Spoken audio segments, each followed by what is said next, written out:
Diba? Ay, nako. Okay, pag-usapan naman po natin si Solar Ma'am. Tsaka itong si Congressman Lepiste. Lepiste? Leviste. Yan. Alright, so extended ang gala.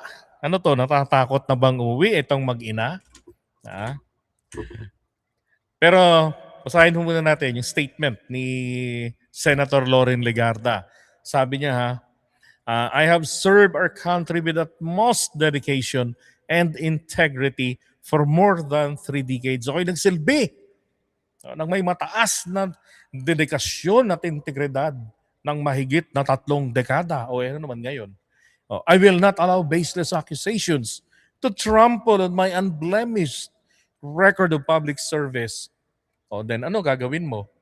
Dapat if you won't allow that, madam, dapat po nandito kayo. Dapat po hinaharap nyo yung investigasyon. 'Di ba? Kasi sumibat kayo sakto sa investigasyon ng ombudsman. Sabi niya, I have filed the medical leave. Ay grabe, nagkakasakit. Nagkakasakit yung mga politiko ngayon sa administrasyon ng PBBM. Anong meron? Virus? Ng ano yon? Buwayanism? Alang iya naman, oo. Hindi, kasi naalala ko lang, saldi ko, nagkasakit. Kaya nag-resign sa Committee on Appropriations. Diba? Si Balisacan. Ay, Balisacan, sorry. Matino yun, sorry. Si Bonoan. Sorry, I apologize. Si Bonoan. Diba? Sino pa ba? Na ospital. Marcoleta. Malusog sa rally. Diba? Sino pa ba? Mga magpapa-hospital, Diyos ko po. No. Now, going back, sabi niya in accordance with the Senate rules. All right. Neither I nor anyone else deserves to be subjected to unfounded accusations over the exercise of one's legal rights. Sensitive.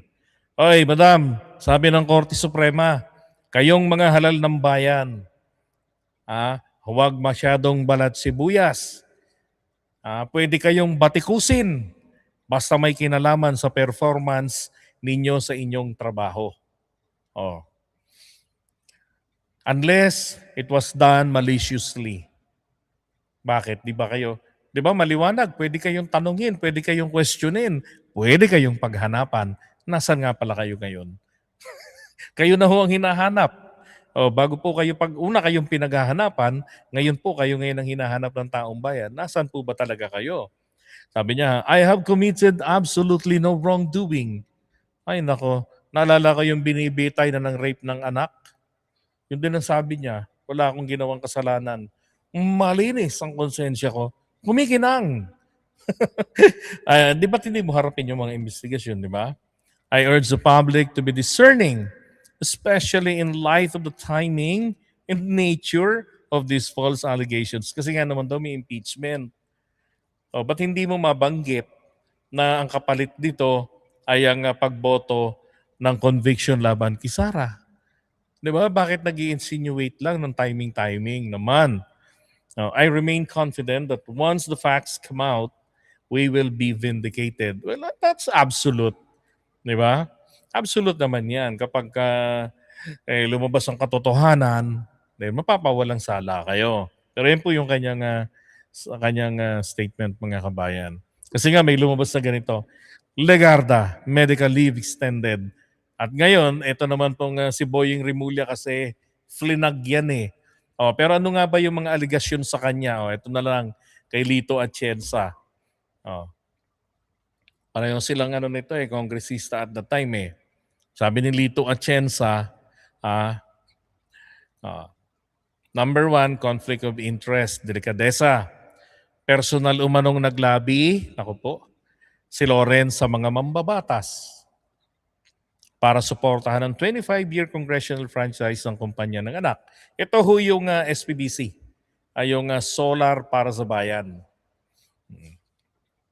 Na ang coverage po nitong Solar para sa Bayan ay yung mga underservice, underreach ng tawag dito ng mga ng energy sector, walang kuryente, mga liblib na lugar sa Tagalog. Yun po yung kanyang coverage ng kanyang franchise. Alright? No, pinaaprubahan nila noon. Kulang sa capital, dito ho ako nagulat. Sabi diyan questionable ang kakayahan ng kumpanya dahil mayroon lang itong 1 million capital nang humingi ng pambansang franchise. Ay nako po, 1 million ang kapital? Bakit? Para maliit ang babayarang buwis, tama ba? Anyway, di ba nakakapagtaka naman? Kasi nga ho, ba't po ako nagtataka? Kasi nga nung pinagtatanggol ko to dati, kala ko matino, ang sabi niya, lugi nga siya doon sa SPBC. Diba? Yung solar para sa bayan. Kasi yun pong solar para sa bayan, ang sabi niya, hindi daw po natuloy yung project na yon. Kasi yung pong franchise na binigay sa kanya noong panahon ni Digongski ay ang naka-stipulate doon, kailangan in 2 years tuloy-tuloy kang mag-operate. Nakalagay din po doon ay bago kayo makapag-operate, kailangan meron kayong IRR, yung Implementing Rules and Regulation, galing sa DOE, Kilakuzi. Wala hong nakuha si Libiste sa loob ng mahigit 2 taon na IRR. Okay? Requirement po doon, kapag hindi nyo natupad ang terms doon sa inyong franchise, then makakansela yung franchise nyo. So doon pa lamang po sa failure na yon, disgrasya na yung franchise niya. Pero na totally kasi kasalanan ng DOE. Ito pa ho yung nangyari. Nagpasa ang Kamara at ang gobyerno natin ng batas na hindi na po nagre-require ng franchise sa klase ng coverage ng SPBC. So ibig sabihin po, yung commitment niya nung mag-apply siya ng franchise para sa SPBC, nananatili yon. Yung franchise niya, wala ng visa. Bakit? Hindi na nga po kailangan ng franchise. Oh. Di ba? Yun ang hinahanap sa kanya. Yung pangako mo. Oh, tapos ang ending binenta niya pa. Pumaldo. Hindi yata na malato. Franchise flipping, sabi mabilis ang kita. Ginamit umano ang franchise para lang palakihin ang halaga ng negosyo at ibenta ang shares sa malalaking korporasyon tulad ng Meralco, Metro Pacific Group, kapalit ng bilyon-bilyong piso sa halip na simpleng magsilbi sa malalayong baryo. Kasi nga ginawang negosyo eh. Yan yung kanyang solar para sa Bayan Corporation or SPBC. Diba? Ginamit franchise flipping ito. Number 4, panawagan ng pagsasauli. Hinahamon ni Atienza Celebiste na isa publiko at isole ang mga kinita sa pagbibenta. Soli pa ba yung ginamit na nga sa mga rally? At sa mga trolls. Di ba? Meron pa siyang racket ngayon. Yung honey trap. Kay Recto sana nakaaway niya. Yan, sabi. Kung malinis ang inyong hangarin, pakita nyo sa taong bayan, isa publiko at isole ang mga kinita nyo. Diba? Dapat ganoon naman talaga eh. Pay penalty, dapat bayaran. Hindi binabayaran. Si Loren Legarda, ang naging papel nito, ginapang yung franchise ng anak. Conflict of interest po yun. Parang yung committee pa na hawak niya, related pa doon sa energy, sa ina-apply ng anak niya. Diba? So may pananagutan doon.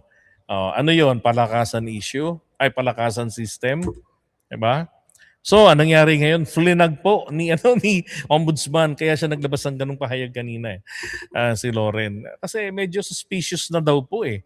So, posible daw ho mag-asylum, mag-seek ng asylum tong mag-ina doon sa France. Pwede rin naman. Diba? Ito. Legarda medical leave extended with no details. Alam niyo kung bakit? Aba, ni isa nga ho sa kanyang opisina, wala hong makapagsabi, eh, ano, ni sino man sa kanyang opisina, maging siya, hindi po niya ma-disclose o ng opisina niya ano ang diagnosis. Ang ibig sabihin po ng diagnosis or DX ay ito po yung rason o yung dahilan bakit kailangan kang magpunta sa abroad at magpagamot. Bakit kailangan mo yung tinatawag na procedure. Ano yung dahilan niyan? 'Di ba? So ano yung sakit niyong dalawa o ito yung sakit mo? Oh. Or ano daw yung kahit na detalye man lamang ng sakit, malay mo sakit sa ulo lang. Kasi natatakot na baka makulong o sakit sa nervyos, 'di ba? Hmm. Pero deny siya. Sabi rito umalis daw po sila. Actually, magkaibang eroplano pa nga sila eh. O August 3 to 5 daw yung paalam and then uh, from August 11 to 12, oh, di ba? At yung absence nila ay coincide po sa investigasyon ng ombudsman. Ano yun? Nakikiramdam ng resulta. At kapag ka may binabang warrant of arrest, di ba? Alam nyo, hindi na ho, ano, ang tag dito, hindi na ho po pwedeng mag-issue pa ng whole departure order sa kanila. Eh. Mautak, bakit? Eh, nasa labas na ho ng bansa. Oh, di ba? Wala na. Kaya sabi ko, tingin ko rito, mag-aala Harry Roque ito, kaya Saldi ko eh. Eh si Saldi ko dati, ganyan-ganyan din ang trip eh. Bakasyon lang, nagpapagamot, di ba? Tapos hindi na nakabalik. At hindi na talaga bumalik. Hmm. Ayan, ang kalaban nila si Boying Rimulya. Sabi ni Boying sa post niya to secure exclusive solar power franchises for Leviste that allegedly resulted in multi-billion peso ghost electricity. Wow. Pati ba naman ang kuryenteng hindi nakikita? Talagang pinanindigan ang ghost. Diba? Dapat po talaga, yung mga ganyang iniimbestigahan na ng ombudsman, dapat po yan, nagkakaroon na ng whole departure order yan eh. Diba? Sabi tuloy ni Kino Geraldine, sana magkatotoo na may sakit sila at matuluyan na. Huwag naman, ang lupit naman yan. Diba? Nagkakasakit pag may kaso, no? Bakit? Kasi nga po, ano yung sakit, Isabel? Plunderism. Oo nga, no, mukhang plunderism. Oh. Parang si Sarah, gusto magbakasyon na naman sa Japan. Uy, cancel na yan, na booking eh. Hindi daw po accurate yung binalita ng bilyonaryo. Tapos